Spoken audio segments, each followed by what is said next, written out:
Aquí explota. Mi texto es político, de un contexto político creado por decisiones políticas. Significa que si mi rap es político, no es porque crean políticos, es porque tengo mi propia opinión y visión crítica. Qué gusto volver a tener a todas y a todos de ese lado de la pantalla. Estamos en esta nueva emisión de Localpolitik, un programa grabado en Frankfurt. Mi nombre es Silvia Vicente. Hola Silvia, yo soy Alejandro Rodríguez y les damos la bienvenida a este espacio informativo de análisis sobre la política y la realidad política desde la comunidad para la comunidad. Ya, queremos hacerle llegar a todos información, debates y comentarios también de nuestros columnistas, de nuestros y nuestras columnistas fijas, porque queremos promover el ejercicio de la participación activa y promover realmente el debate con ustedes. Así que bueno, este canal busca que además participen y nos den comentarios y se sumen. Así es, Silvia. Y bueno, hoy tenemos un tema bastante interesante. Hemos tocado en los dos Localpolitik anteriores, más que todo la temática a nivel local, pero hoy vamos a abrirnos un poco, vamos a hablar hoy sobre la geopolítica de las vacunas.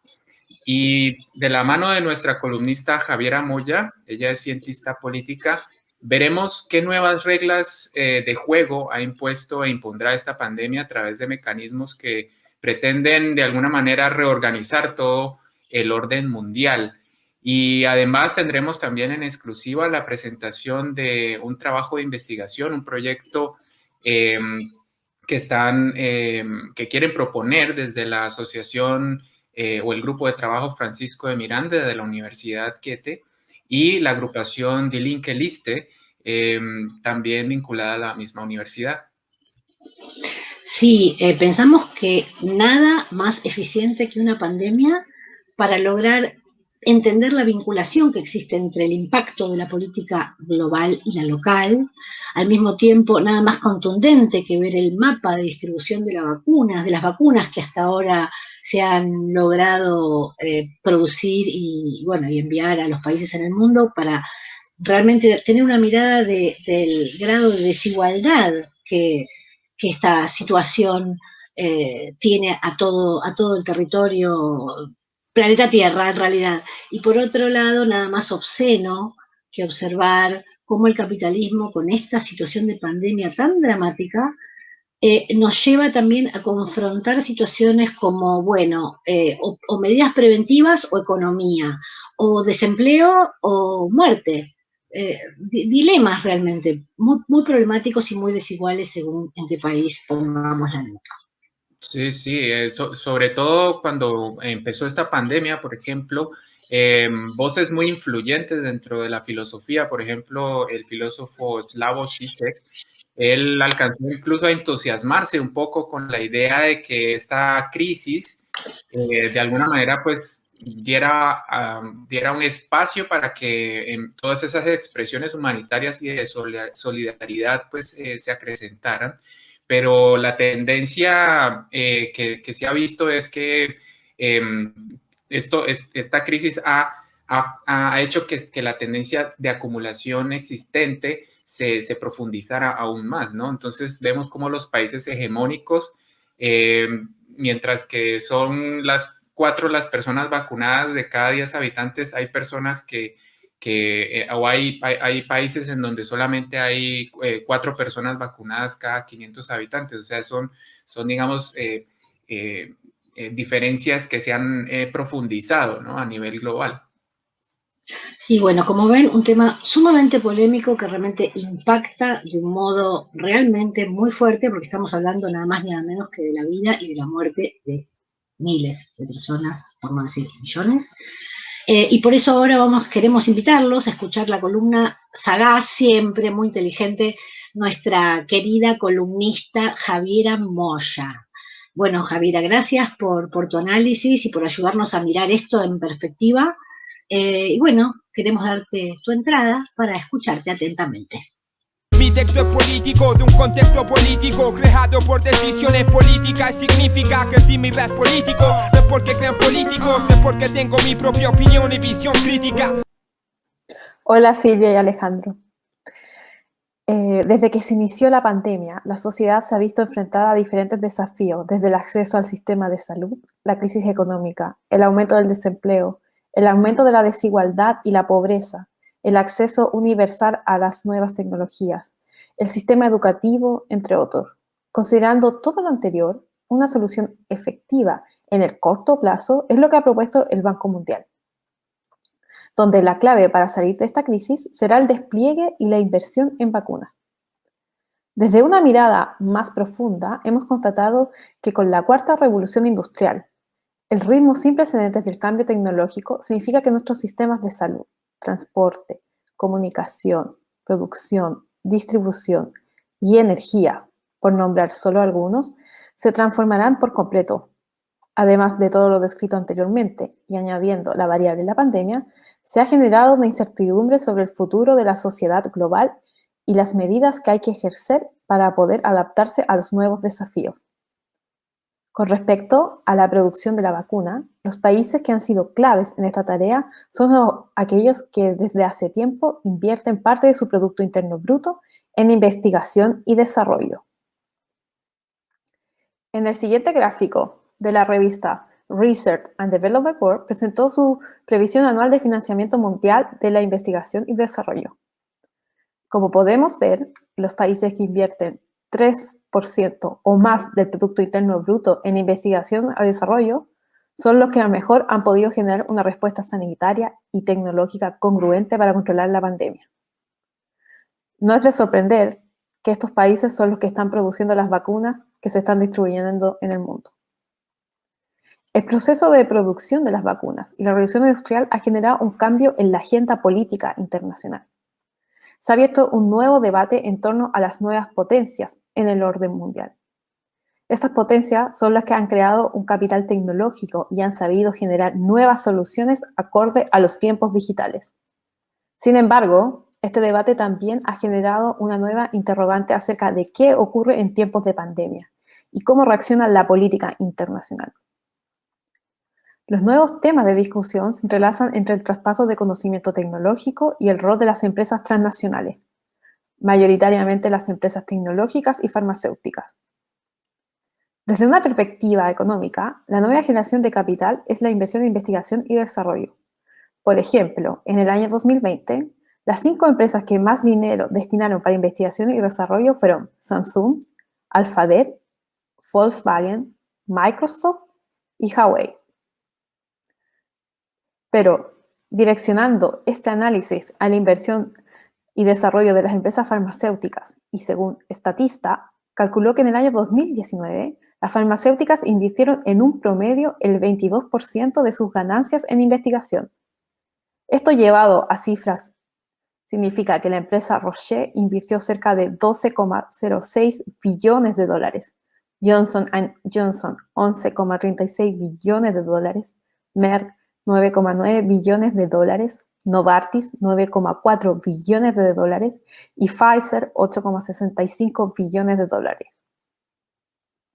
Mayoritariamente, estas empresas están ubicadas en el hemisferio norte, generando una nueva desigualdad en el mundo. Los países que han sido exitosos en el proceso de vacunación y los que están fabricando la vacuna son los mismos de siempre: Estados Unidos, China y algunos países europeos. Los países del hemisferio sur son los que sufren de la apartheid de vacunas. Para instruir a qué me refiero y utilizando los datos de la Organización Mundial de Salud, en los países ricos, 1 de cada 4 ciudadanos ha tenido acceso a la vacuna, versus en países pobres, 1 de cada 500 ciudadanos ha recibido la vacuna. Este posible conflicto internacional en el acceso a las vacunas, tecnologías y medicinas va más allá de la soberanía estatal, generando nuevas incertidumbres en el nuevo orden mundial, donde compañías transnacionales crean conflictos en países pobres y en la cadena de producción de dichos países. Muchas gracias. Oh, bueno, qué panorama, querida Javiera, fuerte. Bueno, ahí no mencionabas a Rusia, pero me imagino que también lo tenías cuando decías esto de los grandes países hegemónicos que han logrado imponer un sistema de acumulación o de inversión en el área tecnológica digital, ¿no? Sí, bueno, también falta, hay países como Rusia, como tú nombraste, también está Cuba, que también ha podido desarrollar una vacuna. Pero si nos concentramos en los mismos actores de siempre, como el caso de Estados Unidos es el que más produce vacunas en la actualidad, estadísticamente. Y también el que ha tenido una actitud un poco egoísta, se podría decir, ya que Estados Unidos está vacunando a toda su población y después que termine de vacunar toda su población, que se estima que va a ser entre agosto, va a distribuir las vacunas a los otros países. Lo que genera nuevamente este conflicto que hablé, del acceso a las vacunas.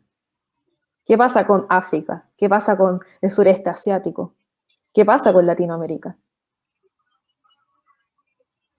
Sí, o sea, nuevamente estamos atendiendo entonces a una, digamos, en este caso de las vacunas, a una profundización muy grande de ya una tendencia que se estaba viendo de la inequidad y de la paupérrima distribución de la riqueza en el mundo. Si me permiten, por ejemplo, yo encontré algunos datos que dice que esta tendencia de aumentar la inequidad existe en más de 38 países de los 84 países, pues, donde ya se había profundizado esta tendencia.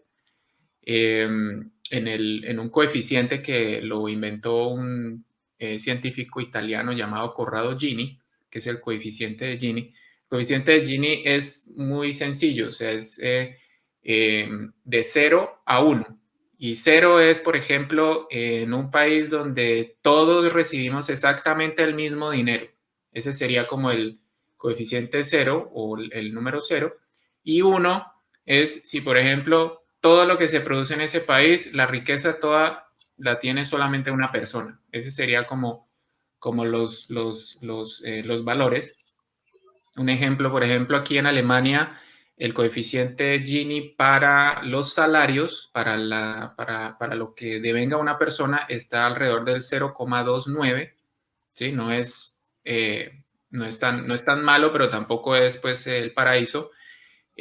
Aunque para el capital o para lo que tienen las personas en sus cuentas, el coeficiente de Gini está en 0,76, o sea, sí es verdaderamente reprochoso y reprobable que en Alemania, un país supuestamente pues social, esté, digamos, solo por encima de Lituania en la eurozona, ¿no? Son datos así como de ejemplo de qué significa lo del coeficiente Gini. Entonces, sí hay datos estadísticos que, por ejemplo, nos dicen que la inequidad correlaciona directamente con el riesgo que tienes de infección, ¿sí? Por ejemplo, en sitios donde el factor socioeconómico es bastante degradado, correlaciona con los sitios donde hay más infección del coronavirus. O sea, es una profundización, la tendencia es una profundización de esa inequidad que es tan imperante en el mundo, ¿no? Ya veíamos, por ejemplo, un informe de la organización Oxfam que había hecho a principios del 2019, las 10 personas más ricas habían obtenido más o menos unos 1,12 billones de dólares más, a pesar de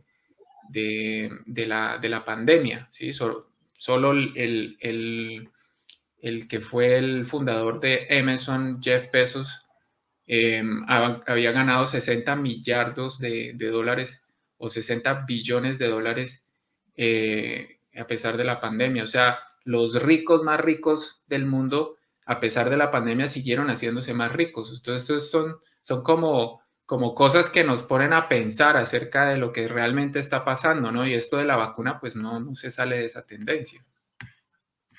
No, y además pienso que por supuesto no solamente no se sale de esa tendencia, sino que justamente nos enfrenta con este tema de, al fin y al cabo, así como Macron dijo, bueno, ay sí, nos habíamos equivocado en no sostener los sistemas de salud, claramente el Estado tiene que estar presente, etcétera.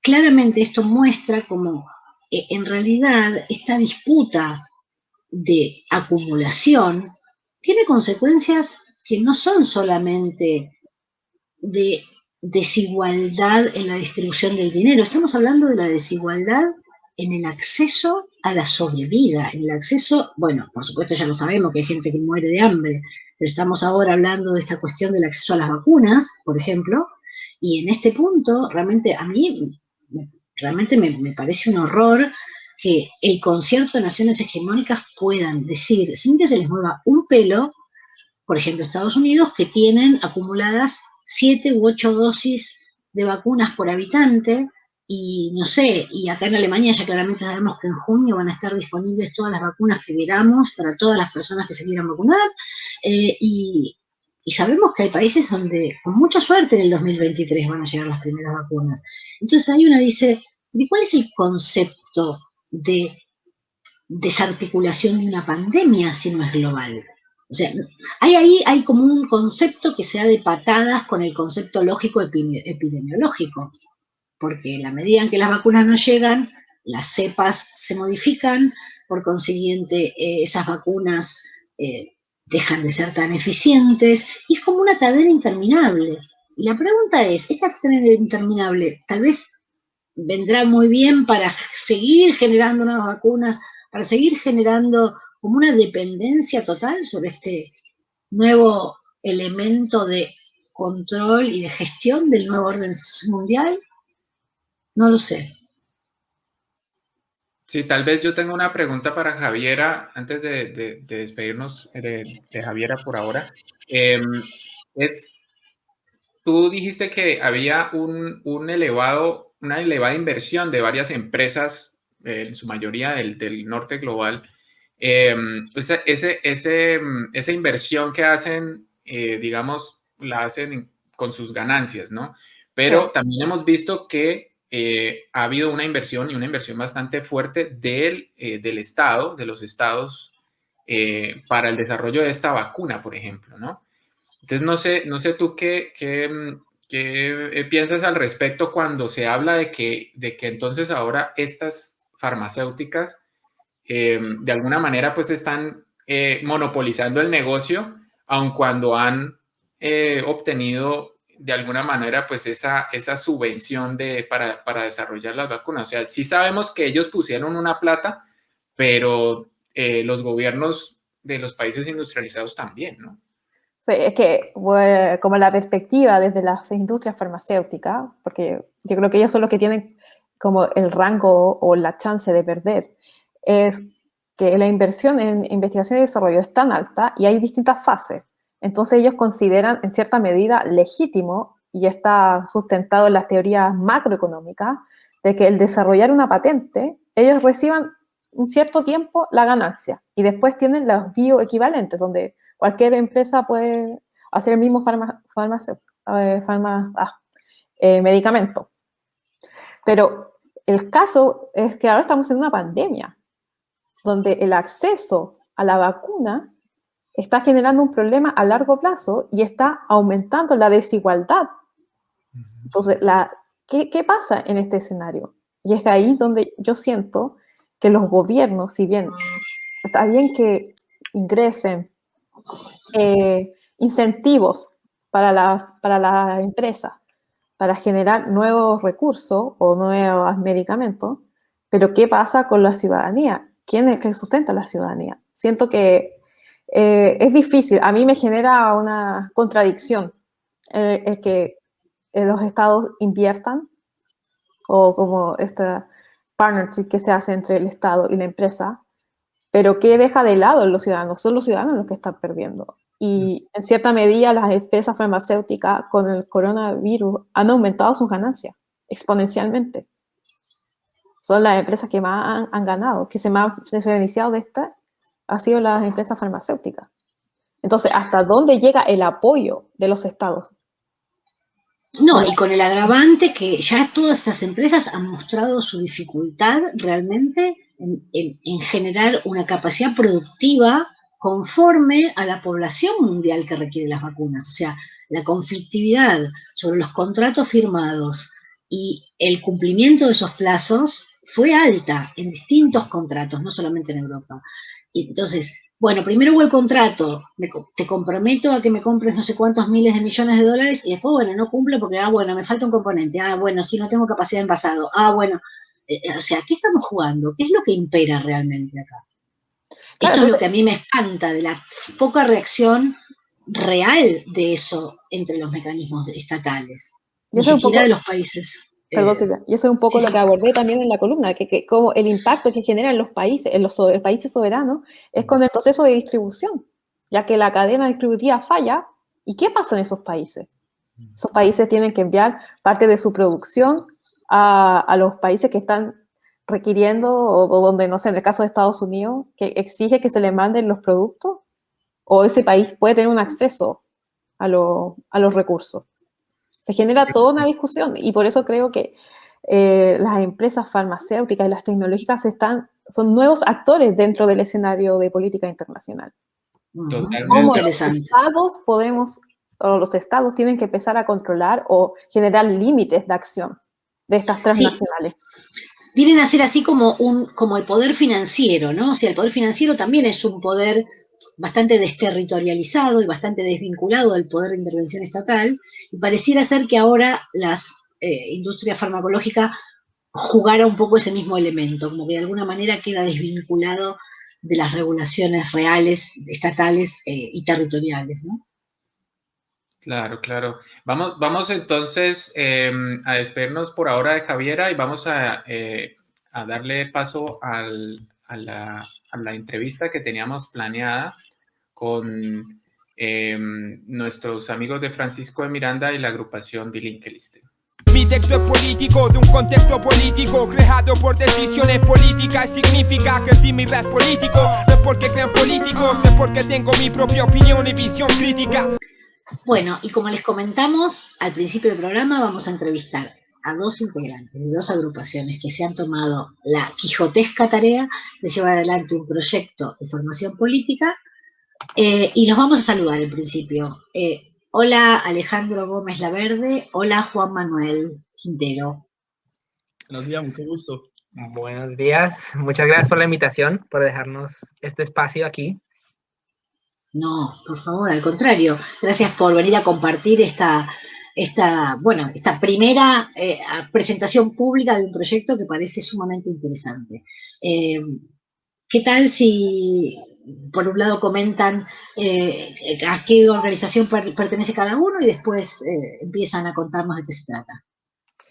Bueno, yo soy Juan Quintero, soy colombiano, estudio en la Universidad de Frankfurt y soy uno de los fundadores de una iniciativa estudiantil que se llama Francisco de Miranda, en la cual agrupamos tanto a latinos como a agentes de las diferentes nacionalidades que están en la universidad y buscamos crear un espacio de discusión y de debate de temas globales, pero con un punto de énfasis en Latinoamérica, porque sentimos que era un punto que no se trataba realmente en la universidad, aunque había realmente el interés dentro de los estudiantes sobre esta región y pues sobre estas temáticas. Yo soy Alejandro Gómez, yo estudio Ciencias Políticas e Historia también en la Universidad de Goethe, vengo de Medellín, Colombia, y yo soy miembro, hago parte pues del partido político de la Universidad Die Linke Liste o la lista de izquierda, y represento en el margen de la colaboración de este partido con el grupo Francisco de Miranda, en el cual buscamos precisamente acercarnos a la comunidad latinoamericana. Ok. Bueno, y nos pueden comentar entonces un poco estos detrás de cámara, nos han comentado un poco a grandes rasgos de qué se trata este proyecto, que es un proyecto muy ambicioso, como dijo Silvia.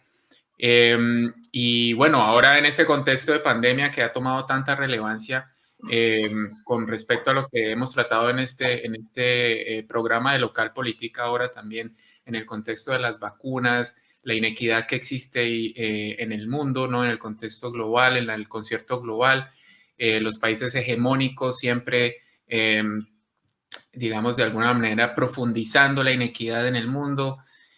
Bueno, no sé, Juan Manuel, ¿qué nos puedes comentar al respecto?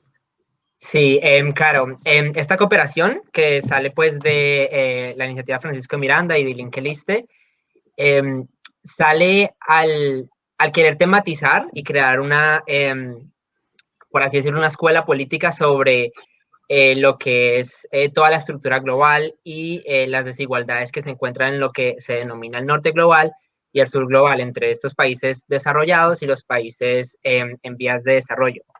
Entonces nosotros sabíamos que estas teorías pues se ofrecen, el estudio de estas teorías se ofrecen en la universidad, pero no es un tema que sea tocado realmente por grupos universitarios, ni por iniciativas universitarias, ni por partidos políticos.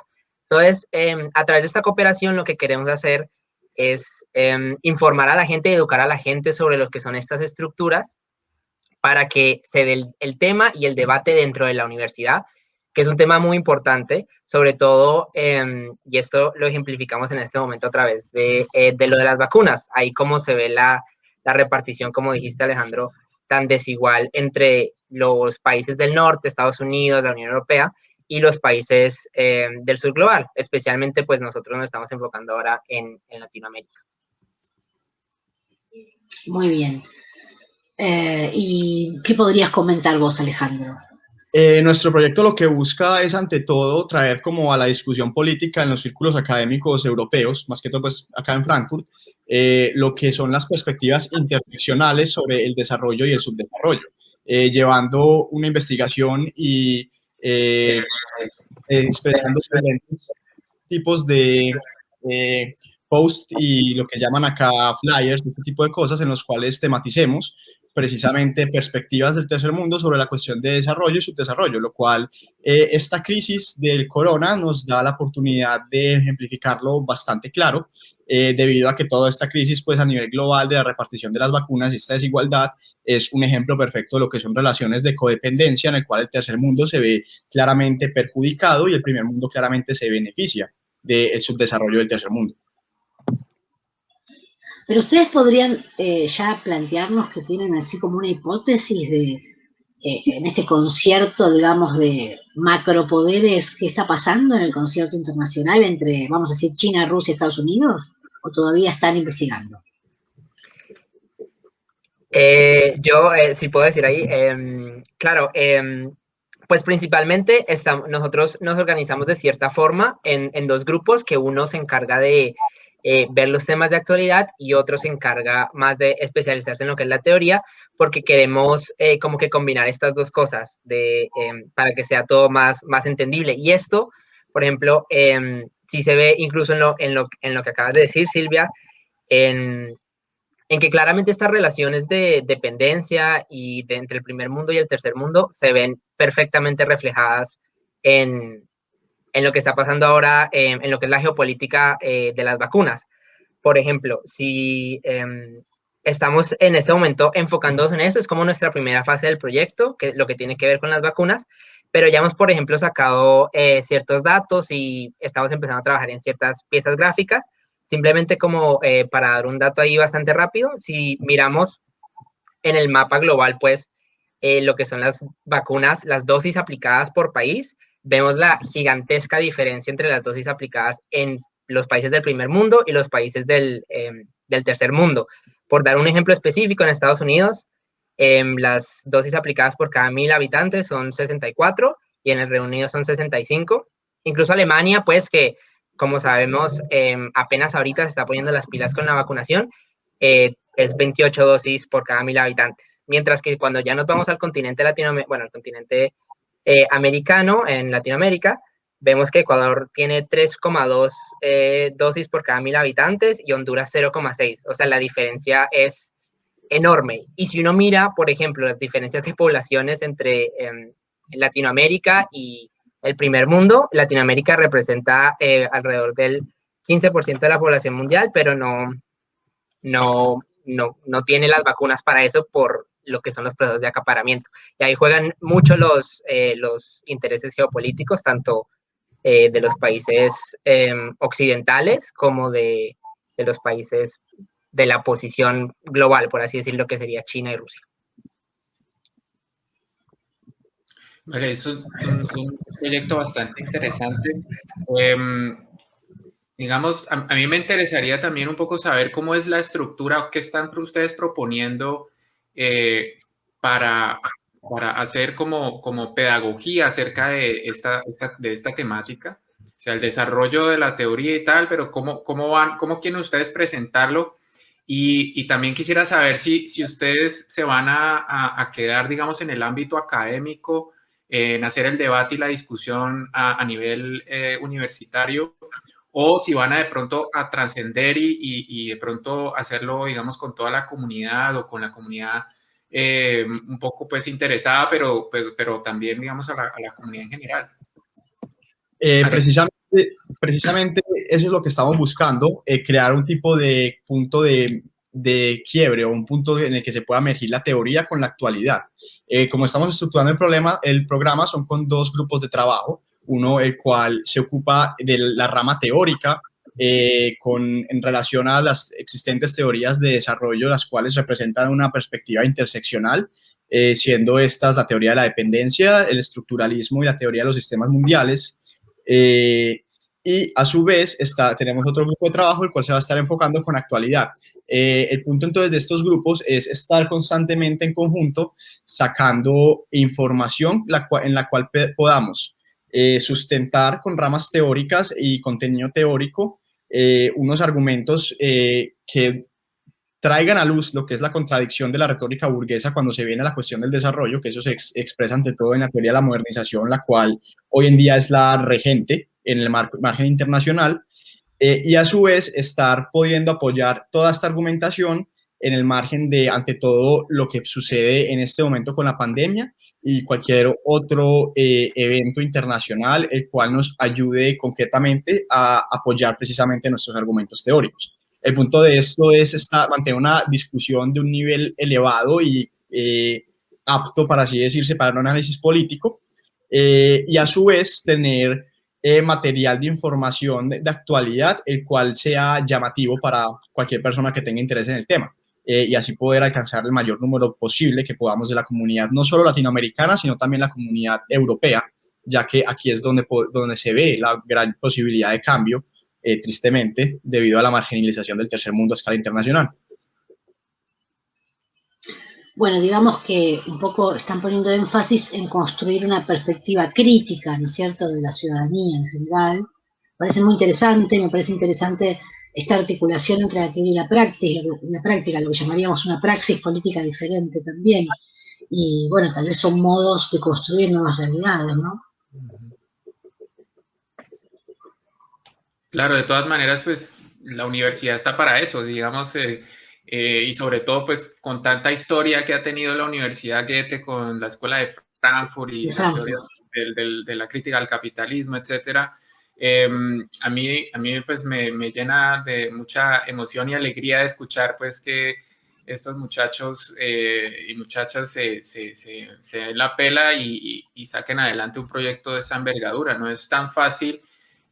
Por experiencia propia, yo cada vez que tengo, digamos, alguna discusión en el ámbito académico, es impresionante aún ver el eurocentrismo con el que se ve en los debates, y yo pienso que es de mucho valía, de mucho valor dar ese debate, y también lo que dice Alejandro es muy importante, darlo o bajarlo, digamos, de allá del debate académico y dar también, digamos, las herramientas para que las personas y los ciudadanos también puedan de alguna manera también salir a dar sus críticas al respecto, ¿no? Aquí estamos viviendo en otro país que no es el nuestro, pero por ese hecho no quiere decir que no podamos discutir en su propio terreno, ¿no? Entonces, si quieren, podemos entrar un poco más en materia. A mí me gustaría, de pronto, si llamamos de nuevo a Javiera a la discusión un poco. Javiera hizo una presentación una columna acerca de cómo se está recomponiendo un poco la geopolítica, y cómo digamos, la inversión que hicieron pues estos países del primer mundo, como llaman ustedes, de alguna manera ha profundizado la inequidad que existía, ¿no? Y que va a existir después de la pandemia, porque bueno, todavía no sabemos cómo va a quedar el mapa geopolítico después de esto. Pero bueno, no sé, Juan Manuel, de pronto tú qué piensas acerca de esto, cómo desde el proyecto, cómo están viendo o si ven, digamos, cómo puede quedar en un futuro esto, ¿no? Claro, bueno, digamos que sí es bastante interesante eso que mencionas, Alejandro. Definitivamente las vacunas se convirtieron en la herramienta de la geopolítica actualmente en esta pandemia. Es importante de todas maneras que digamos pues que lo que es este sistema de dependencia simplemente se ve reflejado en la pandemia, pero son cosas que existían antes de la pandemia y seguirán existiendo después de la pandemia. Y se logra ver mucho en dos cosas, diría yo. Uno, en la distribución de las vacunas. Como dije anteriormente, Latinoamérica está demasiado retrasado en capacidad de vacunas, en cantidad de vacunas que pueden tener. Y la mayoría de las vacunas que tienen son las Sputnik de Rusia o las Sinovac que son de China. Entonces, como Latinoamérica, que siempre ha sido una pieza clave de Estados Unidos, que siempre ha sido su ficha clave, su patio, como siempre ellos dicen, pues, ahorita la están intentando ganar, sobre todo China está intentando mejorar su influencia en Latinoamérica, en la región, y esto lo está haciendo actualmente a través de la vacuna de Sinovac, porque es una vacuna que es efectiva, es una vacuna que sirve, es una vacuna más barata y ellos han tenido la disposición de llevarnos estas vacunas, o sea, de ofrecérnoslas, porque si uno mira al norte, a lo que son Estados Unidos, la Unión Europea y el Reino Unido, ellos se han enfocado en preocuparse por ellos, producir las vacunas que ellos tienen y quedárselas a que vacunen a todo el mundo, y luego de pronto ya empezarán a negociar con los países latinoamericanos a ver si nos dejan las migajas con unas condiciones que probablemente van a ser terribles. De hecho, me gustaría agregar, Silvia, en el caso de Chile, la gran parte de la población, que si bien somos los que estamos más vacunados dentro de Latinoamérica, es con la vacuna china. Y China no tan solo ha ingresado como al mercado de la salud, sino que también al mercado energético, que es un tema que podemos debatir después. Pero China está cada vez más influyendo en Latinoamérica. No, yo solamente quería aportar que me parece muy delirante que esté instalado esta cosa de que el poder de distribución queda en estos países productores supuestamente, o sea, donde están estas grandes industrias farmacológicas, pero la verdad es que, por ejemplo, la India produce millones de vacunas y no tiene acceso a ellas. O, bueno, AstraZeneca ha producido al menos 60 millones de dosis en la Argentina y no se ha repartido una sola vacuna de AstraZeneca en Argentina. Y México también ha hecho una parte de esa producción y tampoco ha recibido prácticamente. O sea, y también, por ejemplo, Pfizer hizo estudios de campo en la fase 2, utilizando poblaciones de Latinoamérica, digamos, por supuesto, poblaciones que voluntariamente participaron de ese proceso, y a cambio, muchas gracias por haber participado, aplausos, felicitaciones, y nada más. O sea, también me parece que además de esta disputa entre gigantes, digamos, yo también creo que ha habido mejores y peores intervenciones de los estados latinoamericanos de posicionamiento o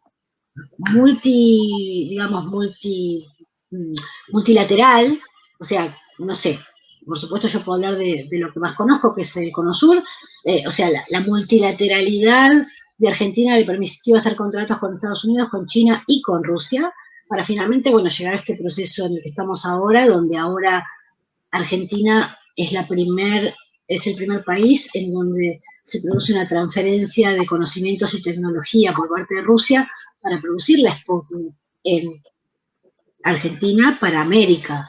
Y por otro lado, imposible saltarnos el hecho de que en nuestro continente latinoamericano, un paisito que hace 60 años que tiene puesta la pata de elefante del poder hegemónico estadounidense y mundial, en realidad, ha logrado sacar su vacuna, ¿no? La famosa soberana cubana. Y me parece que es como también un cachetazo a este planteo de tienen que seguir nuestras normas y tienen que ser buenos alumnos, así van a tener los beneficios que les podemos dejar recibir. No sé, creo que es un tema realmente muy apasionante. Sí, precisamente. Sí, Alejandro, pues yo solamente iba a complementar, o no a complementar, sino a decir algo que me parece que es bien interesante anotar, y es qué alternativas hay. Es decir, digamos que de alguna manera todo el mundo piensa pragmáticamente, entonces si no son los países ricos los que ponen la plata y desarrollan, pues qué es lo que hay, qué alternativas hay. O sea, ¿cuál sería la alternativa? Si de pronto, Alejandro, nos puedes hablar al respecto. Sí, es que en el margen de esta pandemia, esto vuelve muy claro cómo es que los dogmas del mercado libre y los mismos intereses comerciales, los cuales son representados por este mercado libre, se convierten en un obstáculo a la hora de anteponerse a esta pandemia, a la hora de conllevar un esfuerzo global y solidario, el cual permita sobrepasar la pandemia, ya que la pandemia no se puede superar solo en un país. Estamos en un mundo globalizado y si algo demostró esta pandemia es lo rápido que se esparcen las cosas. Cómo es que en solo cuestiones de meses una enfermedad que comienza en el Oriente Lejano toma todo el mundo.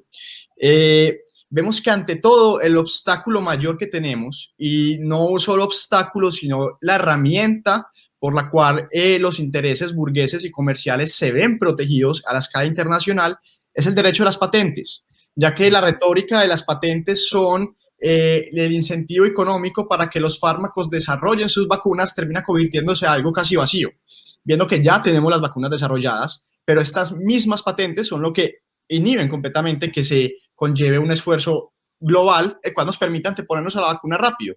El ejemplo perfecto es con Argentina, Brasil y México. Son países latinoamericanos tercermundistas los cuales están en la capacidad de producción de vacunas, teóricamente hablando, tienen los medios de producción, pero ya en la práctica no es que estos medios de producción sean pocos, sino que es que las patentes y las licencias extranjeras no son de ellos. Entonces, en base a esto es que no pueden hacer uso de estos medios de producción para colaborar a una producción nacional y regional que ayuda a Latinoamérica, por lo menos, a anteponerse a esta pandemia de una manera más efectiva. Ya yendo al margen internacional, son las estructuras del mercado internacional los cuales inhiben a los países el poder hacer cualquier esfuerzo emancipatorio, sea esto viniendo por parte de las élites locales que inhiben o prohíben cualquier tipo de reforma nacional que ayudaría a un país a conllevar su emancipación, o sea viniendo esto de las simples relaciones comerciales salientes de la repartición internacional de trabajo que se generan entre los países periféricos y las metrópolis del centro. Un ejemplo perfecto de esto es como Silvia acaba de mencionar, la vacuna soberana 02.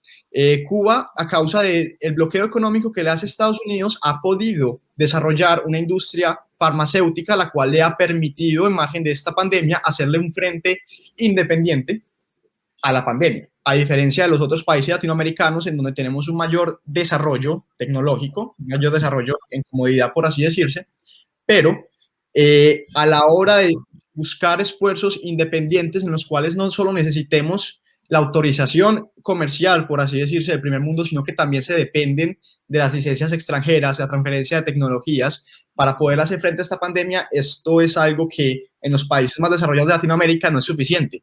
Y esto viene meramente de las estructuras del mercado internacional, ya que estos países están obligados a continuar una inversión en la extracción de recursos.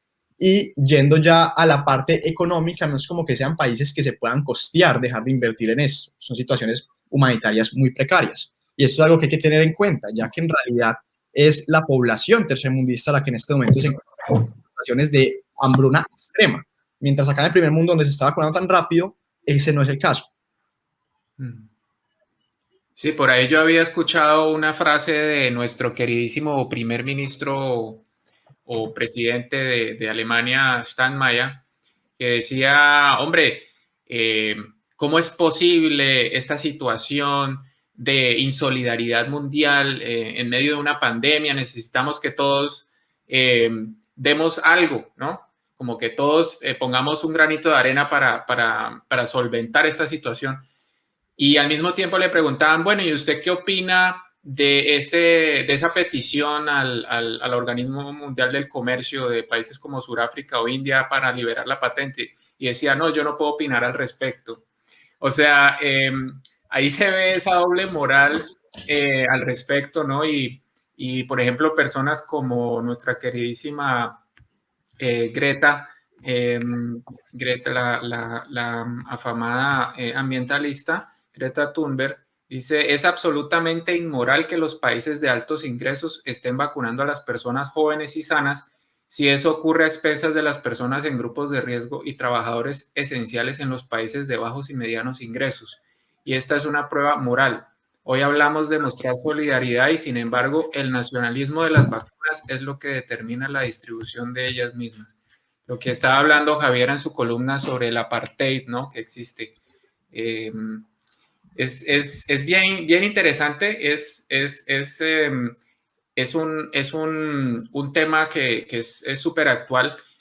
Todo el mundo habla, más allá de si las vacunas son o no, digamos, la estrategia más o la estrategia pues más eficiente o la eficaz que va a solventar esta situación. A mí, hablando con Silvia, me gustaría como preguntarles así para ir cerrando, ¿qué otras alternativas, qué otras estrategias, digamos, desde el punto de vista del contexto nacional, del contexto de los recursos que tiene cada país, cómo poder solventar esta situación, ¿no? Digamos, ya existe ese mecanismo de COVAX, ¿no? Que es algo así más o menos como dependiendo de qué tan bueno sea la farmacéutica de turno o qué tanto dinero ponga una u otra persona.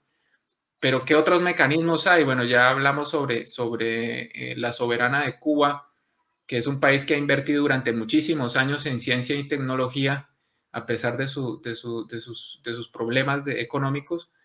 Pero, ¿qué otras alternativas hay, no? No sé ustedes qué piensan sobre eso.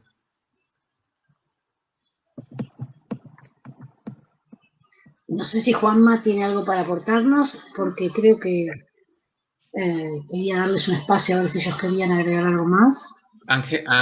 Alejandro creo que se Está, se dice, pero ahí volvió. Ya volvió. Me descargó. Bueno, sí, es difícil, yo con lo que agregaría, y esto me gustaría también decirlo, porque me parece bastante interesante, que ha venido, sobre todo cuando en la cooperación estamos intentando analizar lo que es la actualidad, y es que ahorita que estamos justamente en la pandemia, digamos que estas dinámicas que Alejandro ahorita nos está explicando se tienden a afianzar incluso más. Uno podría pensar que como es un momento de crisis, de pronto como que se ponen más en cuestionamiento, pero es en estos momentos donde, por ejemplo, estas relaciones de dependencia se están intentando institucionalizar incluso más. Lo doy en un ejemplo muy claro, que es, pues, en el caso colombiano, y es que ahorita, por ejemplo, claro, en una pandemia, los gastos sociales supuestamente aumentan demasiado y los ingresos del Estado bajan bastante. Entonces, con esta excusa, pues, de mejorar, mantener estos sistemas sociales, el gobierno colombiano está intentando hacer una reforma tributaria, ¿sí? Esto lo dicen que es para los servicios sociales, pero si uno mira detrás, es generalmente para la gran mayoría del dinero que se va a recaudar va a terminar yendo a pago de deuda a organismos internacionales como el Fondo Monetario Internacional, etcétera. Entonces, digamos que en esta pandemia, y eso hay que tener cuidado, es no permitir que se afiancen incluso más estas estructuras que son de dependencia. Si uno mira perfectamente la reforma tributaria en Colombia es casi que un copy-paste de las sugerencias que la OCDE le dio a Colombia en materia fiscal. Entonces, y eso también es una parte muy importante de lo teórico, como de estas personas nacionales que terminan ayudando a afianzar la dependencia de un país, de los países tercermundistas, sobre los primeros. Entonces, en este momento yo siento que un deber muy importante de la sociedad civil a oponerse y hacer una resistencia a este tipo de reformas que lo que van a hacer es afianzar ese sistema de dependencia muchísimo más fuerte para que en el caso de que si viene otra pandemia, por fin ya podamos estar preparados para eso, en donde un país, no sé, un país latinoamericano pueda tener no solo medios de producción para producir una vacuna, sino también que pueda producir su propia vacuna, como en el caso cubano, sin tener que producirle a los primeros países. Entonces yo simplemente lo diría así, estar muy pendientes ahora de que no reafiancen esos sistemas de dependencia y trabajar siempre por la defensa de lo que es la soberanía nacional, la defensa de los intereses nacionales frente a estos organismos multinacionales, que lo que termina haciendo es implantar aún más dependencia entre nosotros y el primer mundo. Alejandro, no sé si vos querés cerrar un poquito la participación de ustedes y, pues, no sé, si tenías algo más para agregar a esto de las alternativas o no. Sí, precisamente para complementar, esta pandemia muestra en evidencia las contradicciones de la retórica burguesa en cuanto a lo que es el desarrollo del subdesarrollo. Hay que entender que para la teoría de la modernización y la retórica precisamente capitalista sobre el subdesarrollo es explicado como una cuestión de etapas. No es visto como que el subdesarrollo fuera causado a causa del desarrollo de las potencias coloniales, sino que se habla de unas etapas de transición, de las cuales ellos hablan que la transferencia de tecnología por parte de países desarrollados es esencial para el desarrollo de los países subdesarrollados. Pero en la práctica, y esta pandemia lo demuestra, es que esta transferencia de tecnología de países extranjeros solo reproduce más dependencia a estos países desarrollados, ya que esto sigue siendo tecnología del exterior, la cual los países subdesarrollados no están en la potestad de desarrollar por ellos mismos, y mientras sean países los cuales en el margen del mercado libre estén obligados, están entre la espada y la pared, por así decirse, a seguir produciendo la extracción de recursos naturales y exportando estos e importando materias trabajadas, jamás van a estar ellos en la potestad de desarrollar industria propia que no sea precisamente orientada a la extracción. Este caso de México es un ejemplo perfecto de cómo es que México trata de desarrollar su propia vacuna, pero sigue siendo dependiente de la tecnología extranjera para desarrollarlo. Y hasta que Estados Unidos no le transfiera la tecnología que necesita y las licencias, no lo pueden hacer, que es el caso contrario con Cuba. Alternativas hay existentes, pero también nosotros terminamos cayendo en el dogma del mercado libre y en la burocracia internacional bajo la que nos encontramos, que es una cosa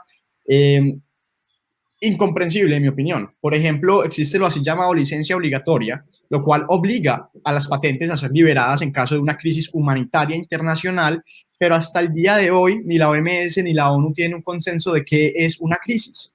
Y cómo es que ya más de un año y medio, después de estar todo el mundo entero en una pandemia, casi todo el mundo en un lockdown, cómo es que todavía no podemos decir a nivel burocrático que esto es una crisis humanitaria. Bueno, pone muy en luz estas contradicciones. Sí, me parece muy interesante que el Papa haya planteado este tema y al mismo tiempo también agrupaciones, no sé, feministas como Ni Una Menos haya planteado lo mismo y que haya muchos movimientos que están planteando este tema de la liberación de patentes. Con relación al tema de las reformas tributarias, me parece bastante paradójico porque en Argentina se hizo una ley para que las personas más ricas, que eran nada más que 12.000 personas sobre un total de 44 millones, hicieran un aporte, digamos, se llamó aporte solidario, pero no era más que un impuesto por única vez, y de esas 12.000 personas solamente aportó y cumplió con esa demanda que fue una ley el 8%. El resto, hasta ahora, ha judicializado y ha planteado que eso no les corresponde pagarlo a ellos, ¿no? O sea, interesante cómo también desde una lógica sumamente neoliberal no pueden sostener el concepto de que, o sea, no quieren pagar impuestos, está claro. Y me parece, bueno, un tema también interesante, ¿no? Sí, evidentemente, Silvia, este tema da para muchos capítulos de Localpolitik. Nos hubiese gustado tenerlos aquí mucho más tiempo y obviamente están súper invitados a compartir con nosotros en otro programa. Estamos muy contentos y mirando con mucha atención qué productos o qué discusiones o qué reflexiones va a traer ese estudio que ustedes van a iniciar, ese proyecto que tienen en mente y que tienen planeado. Y pues esperamos con muchas ansias que ojalá Localpolitik esté ahí también para presentar sus resultados y así va a ser. Bueno, no sé, Silvia, yo creo que hemos tenido un muy exitoso debate y con mucha información al respecto. Espero que les haya gustado. Los queremos invitar a que participen también de Localpolitik. Este es un espacio de reflexión y de discusión política desde la comunidad para la comunidad, así que bienvenidos. Por favor, escríbanos si tienen algún tema que les interesaría hablar, que lo podamos discutir. Y bueno, no sé, Silvia.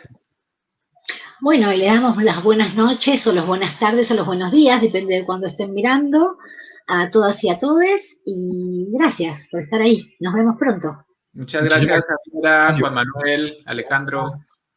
Muchas gracias por el espacio y fue un gusto haber tenido esta conversación. Igualmente.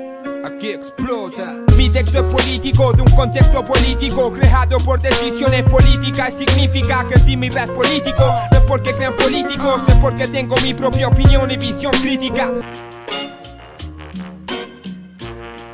Ya. Aquí explota.